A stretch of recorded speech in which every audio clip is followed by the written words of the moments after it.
Hi everyone, I'm Dom Griffin, I'm a film critic, and you're watching the Armchair Auteur. This is an ongoing video series I do where we talk about new movies, old movies, screenplay analysis, television series reviews, that sort of thing. So if you like movies and you like movie adjacent popular culture and you like to see somebody pick those things apart, you are in the right place and you should consider subscribing. Today I'm going to talk about Hawkeye, the new MCU series on Disney Plus that comes out Wednesday. This might be Wednesday when you're watching it, but I got to watch the first couple episodes of the show over the weekend, and I have some thoughts. The MCU has been around long enough now that the initial feeling all nerds in the world felt about what's the next big character to be brought to the big screen, like that feeling of, oh, what other superhero do I love that I get to actually see adapted for the first time?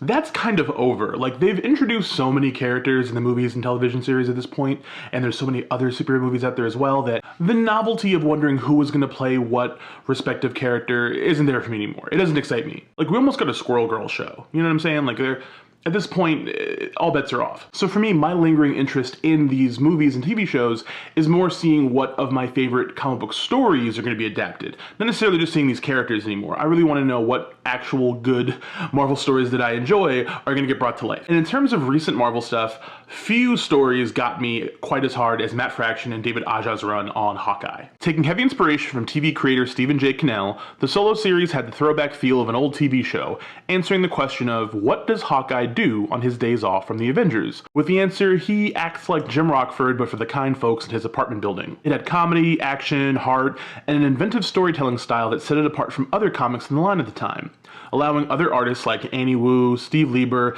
and Javier Pulido to iterate on the visual identity Aja created for the book. It's a little too idiosyncratic a book to cleanly fit into the MCU. Setting aside how little the visual look and tone of these shows and films truly vary, the Hawkeye of the MCU is not the Hawkeye of the comics. He's a family man, he's coming off of having lost his mind and killed a ton of people, and he's played by Jeremy Renner. I don't have anything against Jeremy Renner, but I haven't truly enjoyed his presence in anything since maybe The Hurt Locker, and the occasional guilty pleasure of hearing his truly atrocious music.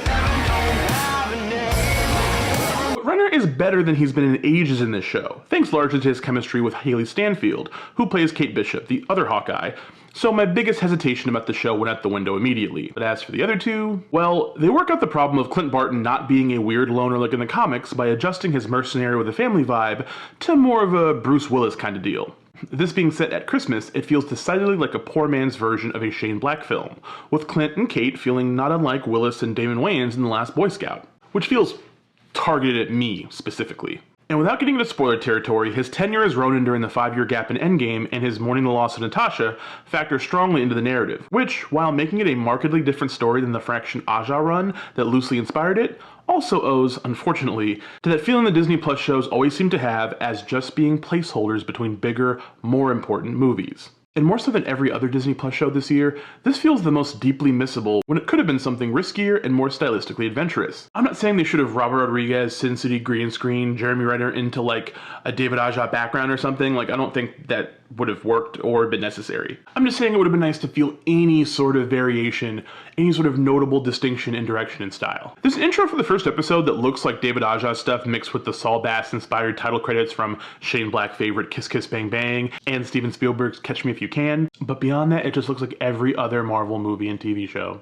Hawkeye, so far, is a prime example of how the MCU refuses to move in the direction of the comics that inspire them by allowing each individual thing to have its own distinct look and feel, something that would really open the brand up from the inevitable stale feeling that has begun seeping in since Endgame, which is extra sad given that the comics that inspired it were so influenced by episodic television. I can't help but lament the fact that this Hawkeye show, which was originally, I guess, being developed as like a standalone movie and then pivoted into being a longer thing for Disney Plus, I can't help but feel regret that this didn't come out during the Marvel Netflix era. Say what you will about the weaker elements of Luke Cage and Iron Fist, but Daredevil, Jessica Jones, and even The Punisher felt closer to the ideal of street-level Marvel storytelling and live action than anything I've seen in Hawkeye so far, even if it costs more than any of those previous shows by a country mile. But Marvel's contradictory TV edicts feel like two ships passing in the night, because we've gone from season-long series that were written like traditional week-to-week television with longer arcs, even though they dropped all at once in a streaming platform and were largely binged by their viewers, to shorter miniseries that feel like overlong movies despite coming out on a traditional TV-like schedule.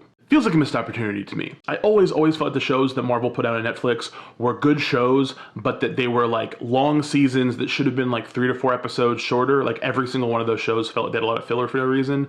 Like they were trying to mimic the 12-issue maxi series feeling a lot of comics are obsessed with. And they should have been like 8 episodes per season, or like 9, 10 maybe. And they either should have been dropped once a week, or that they should have been more aware of the fact that they were going to be binged by people and not write them in such a way that watching a 13-hour story all at once feels like the worst. Now though, Disney Plus puts out shows that are all roughly 6 episodes in length. They all feel like movies plus some. And they don't feel like television really. Like, you know what I mean? They don't really have that week-to-week cliffhanger vibe. If you're gonna have a show about a character like Hawkeye, he's someone who would be fun to watch in weekly bursts of little adventures, which is kind of what made the comic Hawkeye work. Like Fraction and Aja and everybody actually had like an ongoing arc and stuff that all connected, but every issue felt like its own fun little thing, kind of like, you know, the Rockford Files. When I watch television, I know everyone else doesn't watch television this way, and I talk about this in every video I make, I kind of watch television for like fun, diversionary things. Like, look, we're in the absolute heat of For Your Consideration season. Every day I'm getting stuff in the mail for screenings I gotta watch. I'm getting invited to award season screenings. I've been watching a lot of movies, and it's like that time of the year where we're watching like real movies, quote unquote real cinema, like actually like heavier, thornier things, you know? And I'm excited about that because I have been watching a lot of just kind of random things that have come out because this year's release schedule has been so strange. It's kind of cool to get to kind of see a lot of the cream of the crop, right? The stuff that the studios wait to save to the end of the year because they really feel like this is the stuff that's gonna win them awards because they're so proud of the stories they're telling. So for me, it feels good to be in that time of the year. I love this time of the year. I love getting to see all these movies like in a big sprint over the course of the middle of November and the beginning of December. It's fun. But I also still would like to have something that I could watch as like my sort of empty calorie snack viewing in between those things, like little palate cleansers. Even though I wasn't excited to watch Hawkeye, I was like, oh, well, Hawkeye will at least be good for that.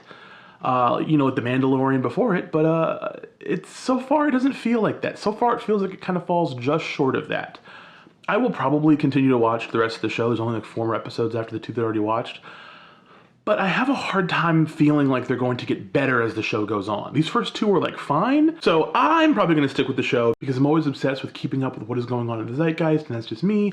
But if you're watching this video wondering if you should watch Hawkeye week to week, I don't know, man.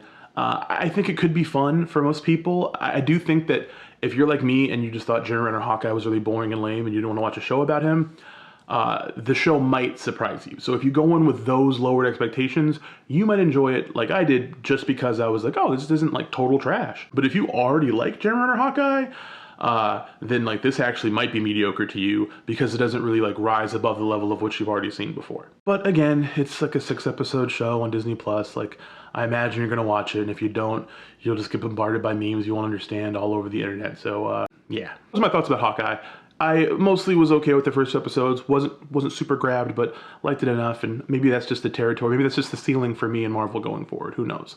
We'll see what happens next month with Spider-Man. Thank you for watching this video. If you liked it, give it a thumbs up. If you have not subscribed yet, please subscribe. Hit the little bell icon so you get notifications whenever I put out a new video, and if you have any thoughts about the show, or questions about it, or anything at all, and you want to ask me or talk to me about a thing, you can do that in the comments below.